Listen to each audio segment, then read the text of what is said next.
Okay guys, so a few days ago I reported on this and I showed you how Meghan had a very possible connection with the Saudi prince.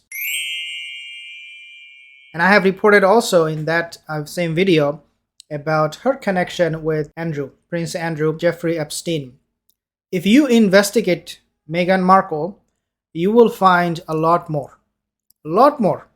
Now, this video is not about them. This video is about her stay in Toronto, finding a sugar daddy because she loves to be climbing socially through other people, not having any talent. She had to depend on other people. What happened in Toronto? Because we know the Suits, the show, was filmed in Toronto. When she was in Toronto, who paid for her bill? Is this the suit producer? Or who paid for her? Because we know that Toronto, even though it is not as expensive as New York, nevertheless, you still have to pay for your rent, which can be a lot. And I will be actually playing another video because they are reporting on this and I have all the reasons to believe this reporting. You might disagree, but I do believe what they're reporting, especially now that we know how Meghan Markle can use other people. Meghan Markle is she's a parasite. She depends on other people for whatever it is she is doing. And we also know that Trevor Ingleson, the reason Meghan left him was for the same reason. She wanted to climb up the ladder. She could not see that coming from Trevor. And she was like, voila, I'm not going to be with you. And we know that Meghan, she sent her wedding ring to Trevor, her second husband, through registered post. Yes, this is the level of disgrace she showed to the marriage. Let's play the video because I want to really talk about this more in details and make some very, very important points. Before I do that, most of my viewers, as you know, are not subscribed to this channel. If you are one of them, consider to subscribe. Let's jump ahead and talk about this video. Liam Neeson let it slip. Meg was sugar baby of rich old man Fitzpatrick to pay Toronto house's rent. In November, a report claimed that the 65-year-old Irish star had met Markle at a Hillary Irish fundraiser in New York City, and a photo even surfaced that was purportedly of the two actors posing together. However, on Thursday's episode of Watch What Happens live with Andy Cohen, Neeson insisted, "I never met Meghan Markle." The Taken star added that he's also never been introduced to Harry either, but he has met his father, Prince Charles, a couple of times. Neeson said he was most impressed with Charles's wife Camilla, Duchess of Cornwall, because she showed up to an event at Buckingham Palace with a cigarette and a glass of red wine. Further recalling Camilla's grand entrance, Neeson said, "I thought, I like you." With the obvious proof that the photo he took with Meghan in a shrimp pink dress is extremely sexy, but Neeson still insists on not knowing Meghan. It's clear that the relationship between the two is unclear and he's trying to cover something up. Especially in the photo, there's also the appearance of Fitzpatrick, an older, wealthy, powerful man. What does a much older man have in common with a young woman? I got definite sugar daddy vibes from what I read in Revenge. This is the same man who paid Meghan's rent while she was in Toronto. The Rory story. Meghan hooked up with a transplanted Irish hotelier who owns several popular New York City hotels named Fitzpatrick, who, by the way, is close friends with the Clintons and was on a campaign finance committee. Meghan would get freebie stays at his hotels while in New York City, and he would take her around to events and dinners, etc. That's where the pic with Liam Neeson comes from.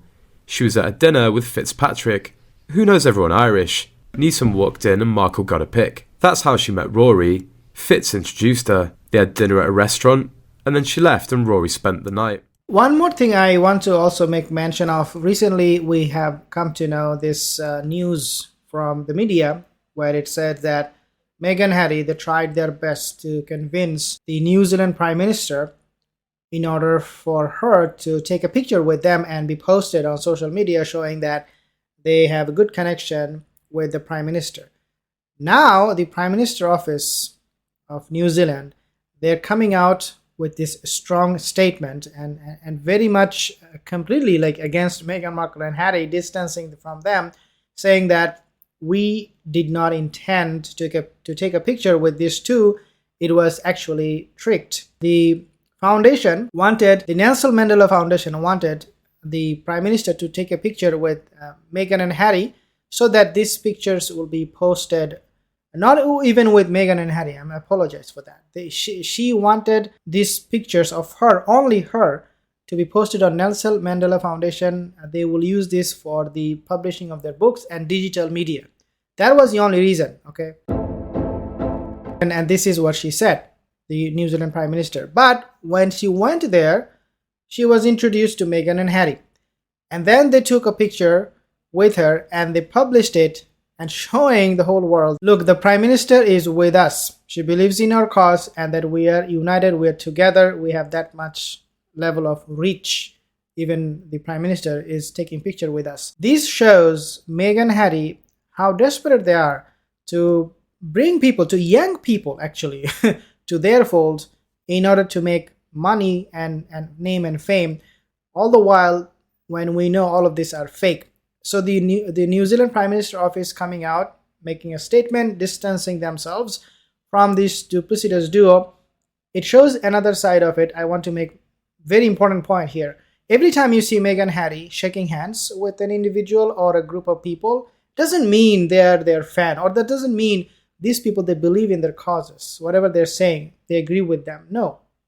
It's just that sometimes they happen to be there and these duplicitous duo took full advantage of them and shook their hands.